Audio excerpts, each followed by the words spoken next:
Assalamualaikum warahmatullahi wabarakatuh. Selamat pagi anak-anakku kelas 11 akuntansi SMK NU Pace. Selamat pagi, semangat pagi ya anak-anakku.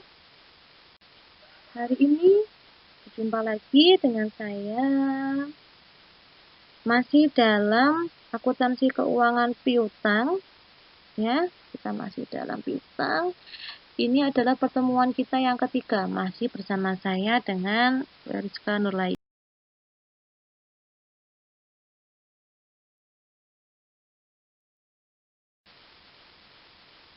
Kompetensi dasar yang akan saya sampaikan pada pagi hari ini untuk kompetensi dasarnya pengetahuan yaitu 3.3, menganalisis metode langsung dan metode cadangan untuk piutang tidak tertagih. Dengan indikator 3.3.3 yaitu menguraikan pencatatan penghapusan piutang dengan metode tidak langsung. Ya. Kemudian untuk kompetensi dasar keterampilan yaitu 4.3 melakukan pencatatan metode langsung dan metode cadangan untuk piutang tidak tertagih. Dengan indikatornya yaitu 4.3.3 yaitu membuat pencatatan penghapusan piutang dengan metode tidak langsung. Tujuan pembelajaran untuk pada pagi hari ini, yaitu pertemuan yang ketiga, saya mengharapkan peserta didik dapat menguraikan pencatatan penghapusan piutang dengan metode tidak langsung. Yang kedua, peserta didik dapat membuat pencatatan penghapusan piutang dengan metode tidak.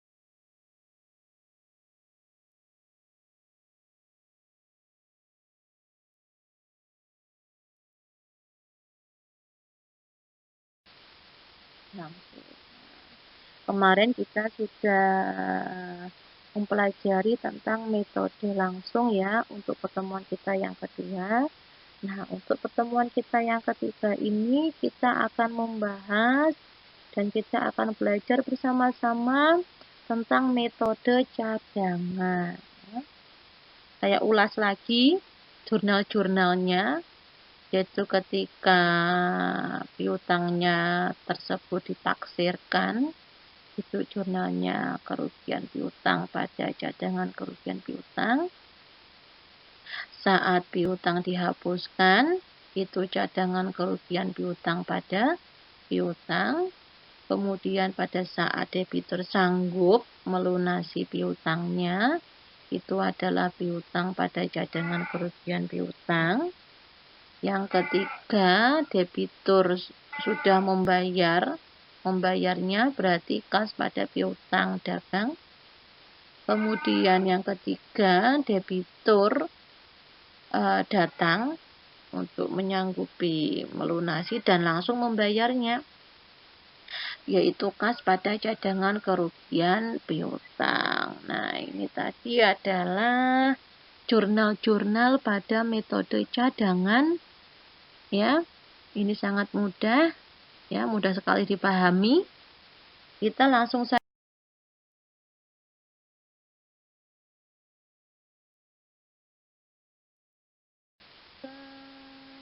soal kasus. Pada tanggal 1 Januari 2020, PT Barokah memiliki piutang sebesar 1 juta kepada UD Makmur. Dan ternyata hingga akhir tahun 2020, yaitu pada bulan Desember, terdapat piutang sebesar 1 juta rupiah yang belum dapat ditagih di UD Makmur. Nah, ini oleh PT Barokah pada fungsi manajemennya memperkirakan 700.000 ini tidak akan dapat ditagihkan. Jadi PT Barokah ini memperkirakan ya 700.000 ini tidak dapat ditagihkan piutangnya. Bagaimana jurnalnya? Jurnalnya adalah kerugian piutang pada cadangan kerugian piutang sebesar 700.000 rupiah. Lanjutan soal tadi ya. Pada tanggal 5 Mei 2020, ternyata UD Makmur mengalami kebangkrutan sehingga tidak dapat melunasi utangnya kepada PT Barokah. Dan PT Barokah menghapuskan piutang UD Makmur sebesar Rp500.000. Lalu bagaimana jurnalnya? Jurnalnya adalah beban kerugian piutang sebesar Rp500.000 pada piutang dagang 500.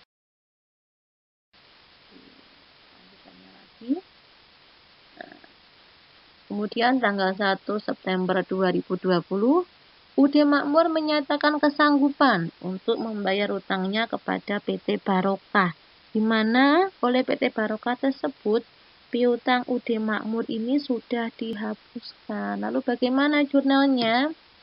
Jurnalnya adalah piutang dagang pada beban kerugian piutang sebesar 500. Lanjutan untuk tanggal 15 September 2020, PT Barokah menerima piutang dari UD Makmur. Ya, tapi sudah menyanggupi sekarang membayarnya, yaitu kas pada piutang dagang sebesar 500.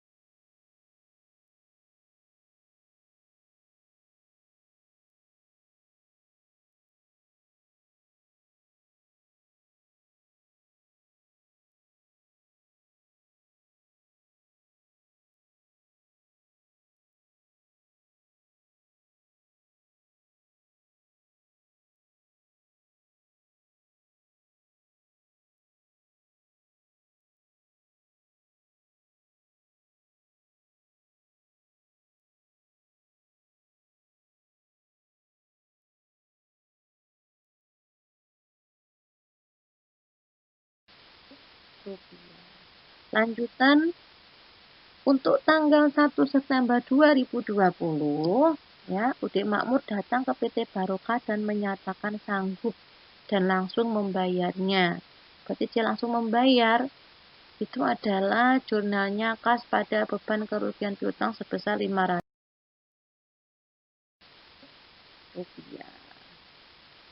Nah, ini saya ada contoh soal lagi ya.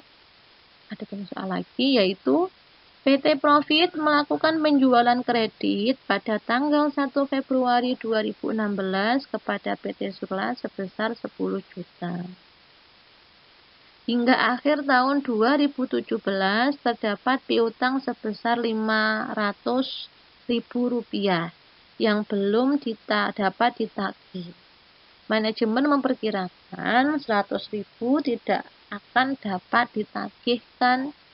Pada bulan Februari 2017, bagian penagihan menyatakan bahwa piutang sebesar 50.000 dihapus dari pembukuan karena tidak mungkin dapat diterima pelunasannya dari PT Surla. Tanpa diduga, pada bulan Oktober 2017, PT Surla melakukan pelunasan piutangnya yang belum terbayar tersebut. Nah, ini kompleks ya soalnya.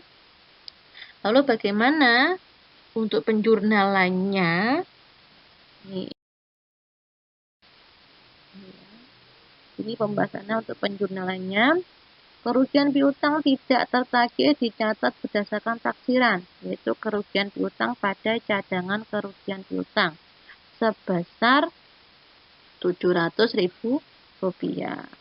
Pada saat dihapuskannya, yaitu cadangan kerugian piutang Rp500.000.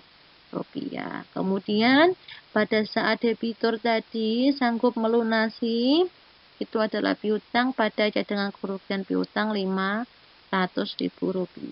Dan pada saat membayar, itu kas pada piutang dagang sebesar Rp500.000. Terus debitur datang dan langsung membayarnya, itu adalah kas pada cadangan kerugian piutang sebesar Rp500.000.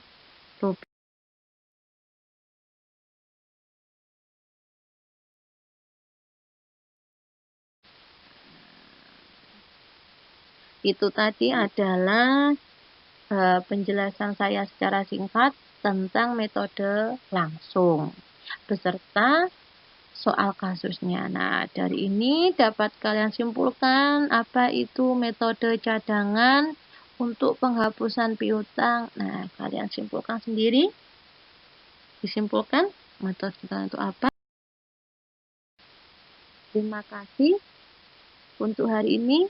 Semoga bermanfaat yang saya sampaikan ini dan memudahkan kalian dalam memahami materi metode penghapusan piutang tak tertagih secara langsung. Terima kasih ya. Mohon maaf apabila ada kesalahan. Wassalamualaikum warahmatullahi wabarakatuh.